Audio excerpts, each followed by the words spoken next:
Yo guys, sorry, you already know that today I'm going to be talking about the anime that I watched during the summer 2022 anime season. Normally around this time I would be making a video where I rank all of the ones that I watched from least favorite to most favorite. However, I wanted to sort of change the format for a couple reasons. One, I wanted to be able to include anime that didn't exactly come out during this anime season, but came out during other times of 2022, or maybe I'm starting to watch something else that didn't come out this year entirely that I want to talk about. And I just want to be able to incorporate anime that I'm watching without having to restrict it to just the anime season that it came out in, even though that is going to be the bulk of what I talk about. Also, I didn't want to keep ranking them every season because I would like to make a sort of end-of-the-year ranking list, and I think that it would be more fun to save a ranking until then instead of doing it all throughout the year. So I'm just going to talk about the things that I watched and talk a little bit about my thoughts on them, whether I recommend them or not. And it's just going to be a little bit more relaxed and chill from there. So hopefully y'all are cool with this little format change. If so, let me know. And yeah, we are basically going to hop into it. Let me know some of the things that you watched, some of the things I missed out on, or if you agree or disagree with any of my thoughts in this video. So I have split up my list into a couple of different things. So like I said, I do want to give some thoughts and props to series that did not actually come out during the summer 2022 anime season, but that's just when I finally got around to watching them. So the first one is I finally got around to watching Komi Can't Communicate Season 2, which is good. If you like the first season, this is just a little bit more of the same. The only problem I really have with Season 2 is that I feel like the characters and character relationships don't really grow that much. It feels like a lot of the characters are kind of stagnant.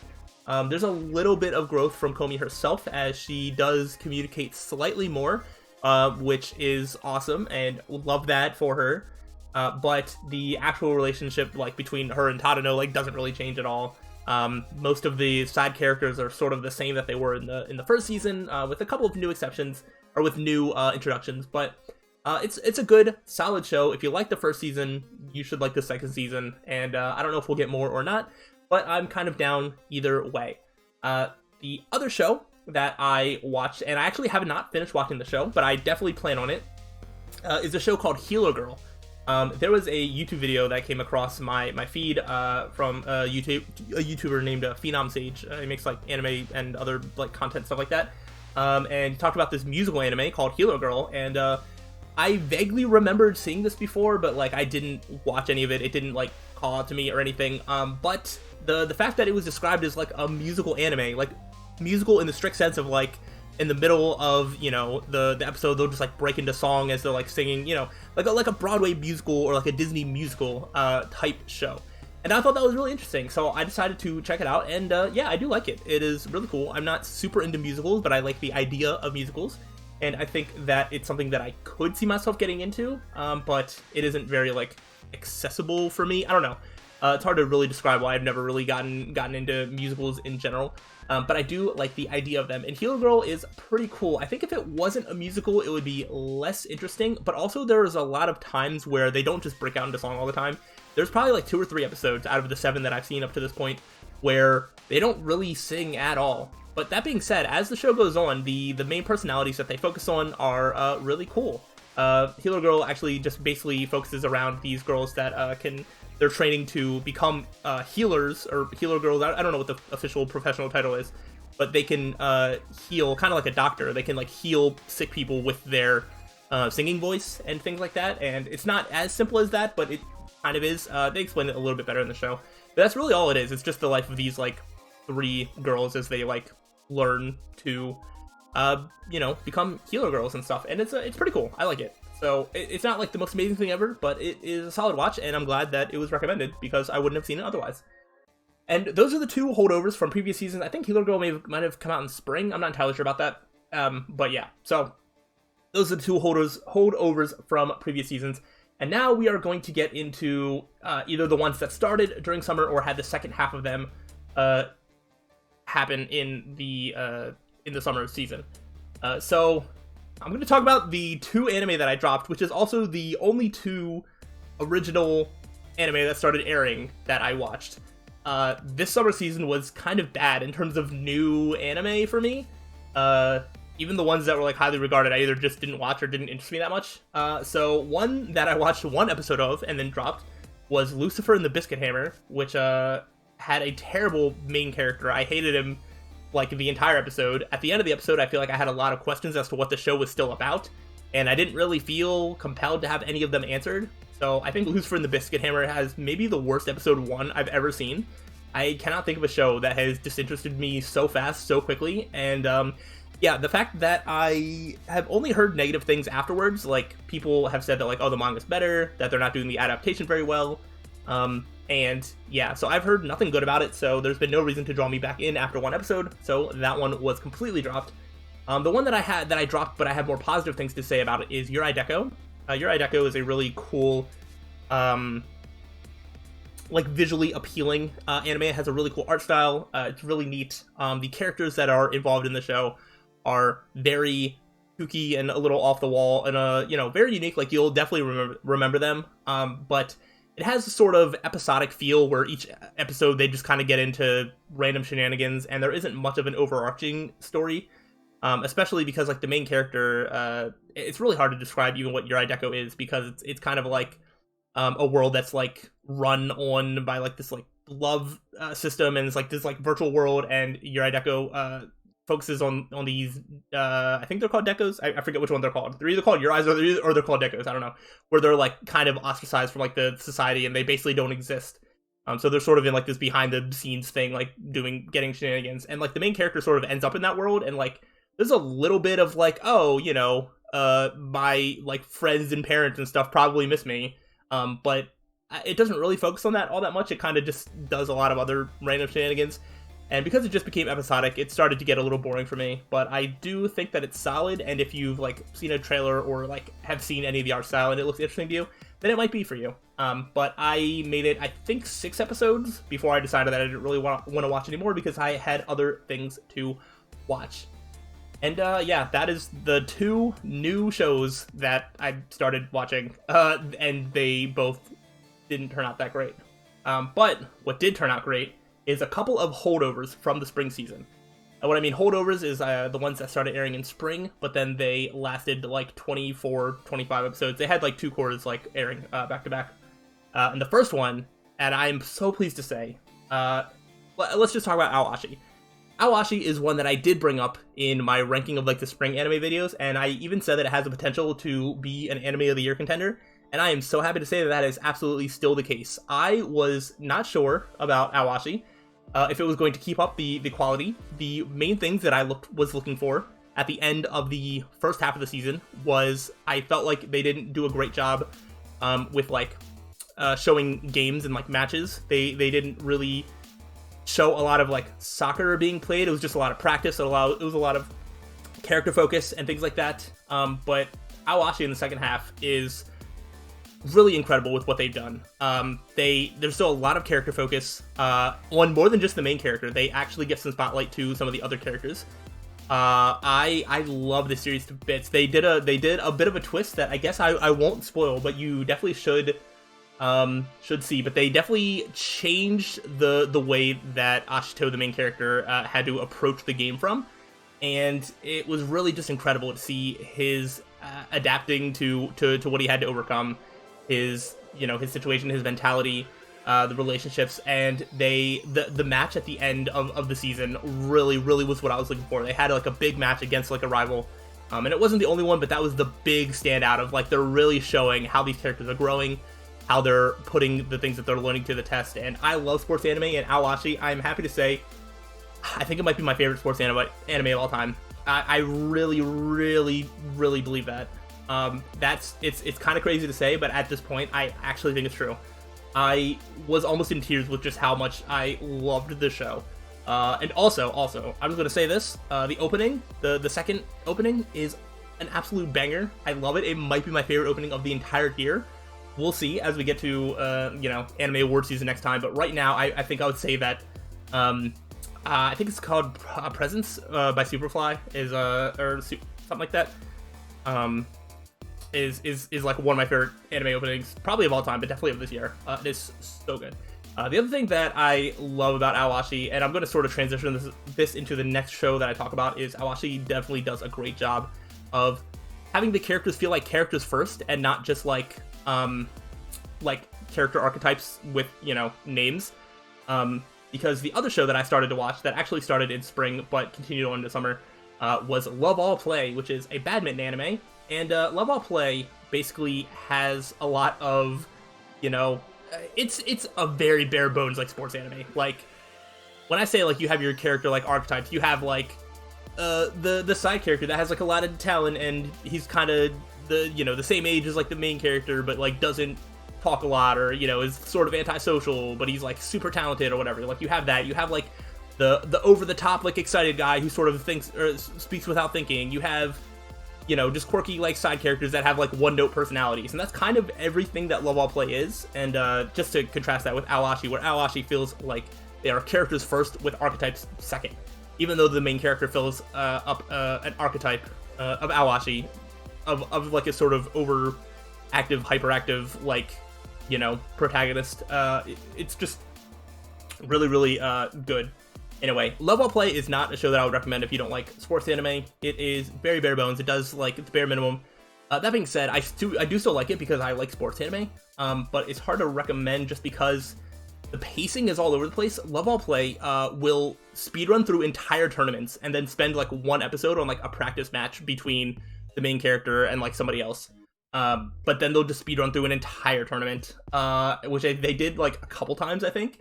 I'm pretty sure by the end of the year they sped run through like an entire year to where there's now like a class below them that's like joining the team. And yeah, it doesn't do a great job with the pacing at all, but it does hit some pretty key moments. I think the main character of Love All Play is also pretty neat. He's a more quiet, subdued character that doesn't really have one standout playstyle or ability. It's very grounded. It showcases badminton, I think, in a very good light. It shows a lot of badminton play and sort of the thought process and things like that of, whatever. If you like badminton and you like sports anime, this is a pretty good show, but I can't really recommend it beyond that because it is just fine in all other aspects, and I don't think it really goes above and beyond in any sort of way like a lot of these other shows do. The last one that I want to talk about that is a holdover from the previous season that I finally got around to watching has Summer in the name. It's Summertime Render.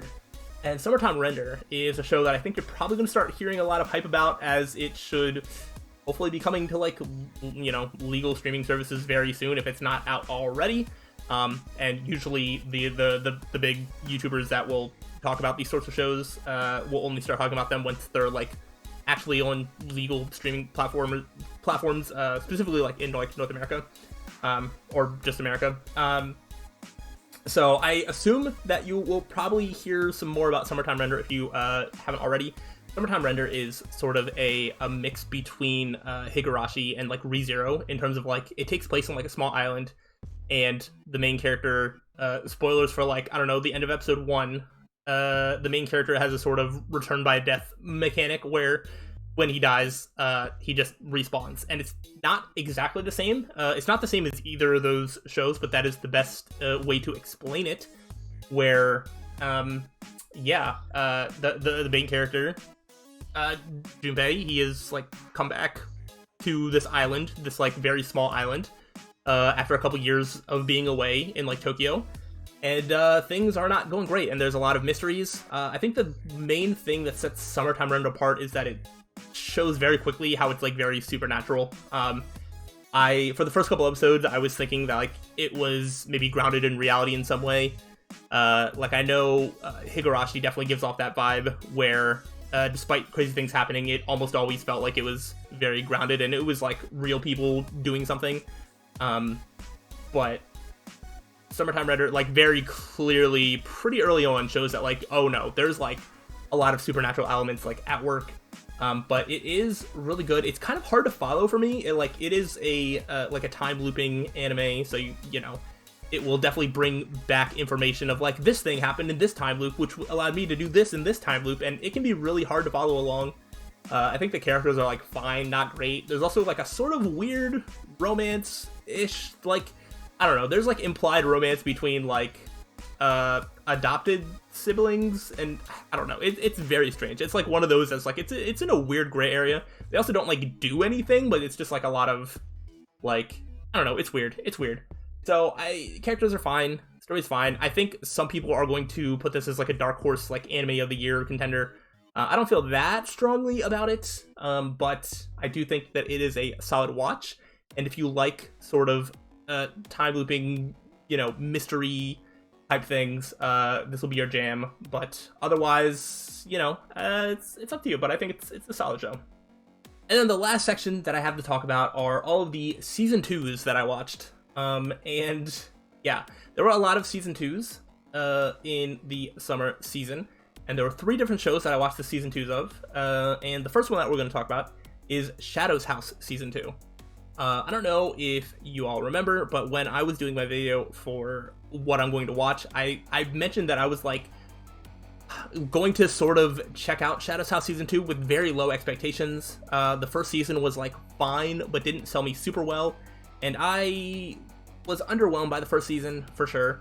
But I am really, really pleased to say that Shadow's House Season 2 has completely changed my entire perception on Shadow's House. Season 2 really, really just dove in to the inner workings of the world and how the children's wing works with the adults wing. And like, if you don't know anything about Shadow's House, it really takes place in this house of shadows where these living dolls are brought to life, and you follow the perspective of one of them who, her job is literally just to take care of her, like, shadow master or whatever, keep the room clean, do various chores, keep the whole mansion, like, clean, and the children's wing and whatnot.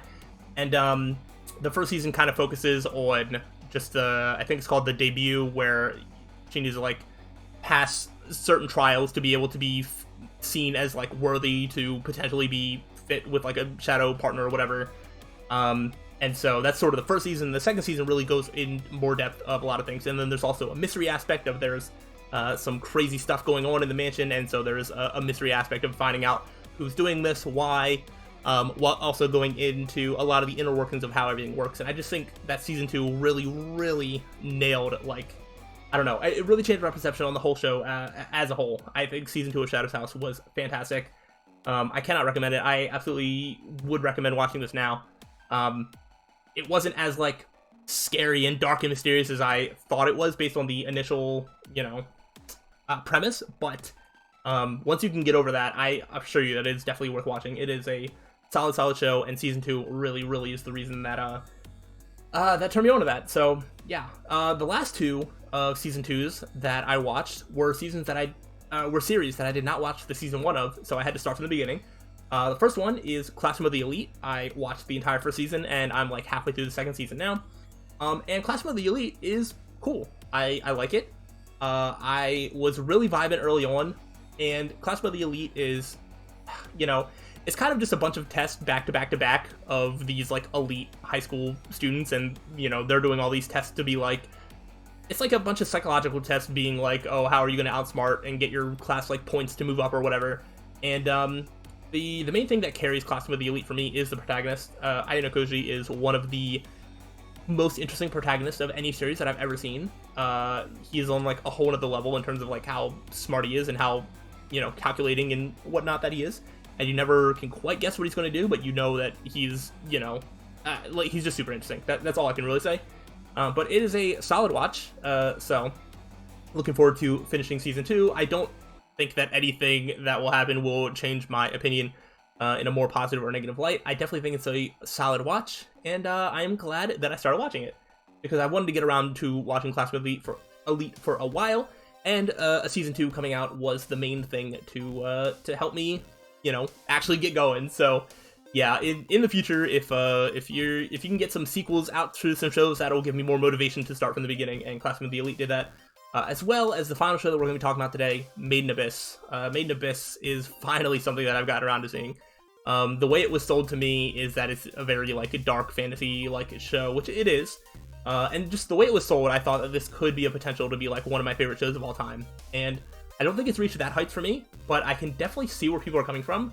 The music, the atmosphere, that's fantastic. It's really hard to talk about, like, Maiden Abyss without, like, giving too much away, but, it's essentially these kids in this society that is, like, built on the edge of this abyss, this giant hole, and they go down in just for the sake of curiosity, and there's, like, relics and stuff like there, but there's also, you know, monsters and scary stuff, and there's a sort of mystery where one of the main characters just sort of, you know, he sort of just shows up and he's not like sure where he came from or whatever, and you know, like he thinks he might have came from somewhere in the abyss, and so there's a lot of things like that. There's a lot of reasons to lead people into the abyss, and yeah, it is very, very neat. Season 2, I'm only a few episodes in. I actually have not gotten as far as some of the other shows, but I definitely will, you know, finish it.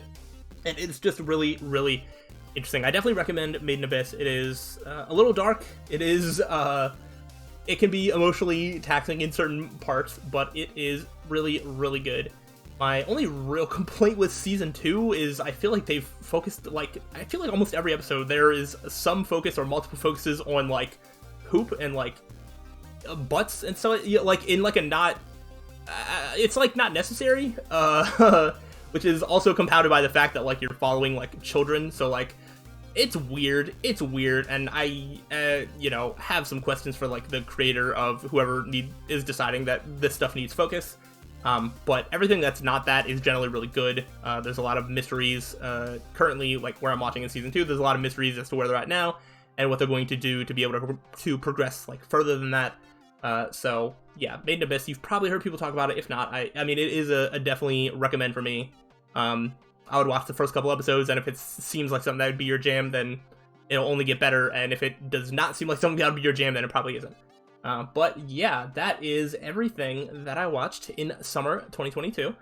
So I am looking forward to doing the same thing for the fall. I think, you know, I don't think I'll need to touch on any of these shows again until the end of the year.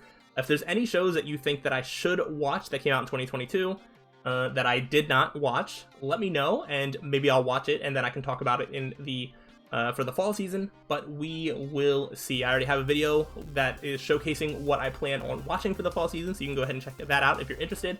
But you can also leave recommendations in the comments if you would like. And yeah, I think that's everything that I have. So let me know how you felt about this format. Let me know some things that you watched, maybe your thoughts on the shows that I watched, and let's just have a conversation or take some recommendations from this video, whatever you see fit. And hopefully I'll see y'all around. If so, let me know, and I will see y'all the next time. So until then, peace out.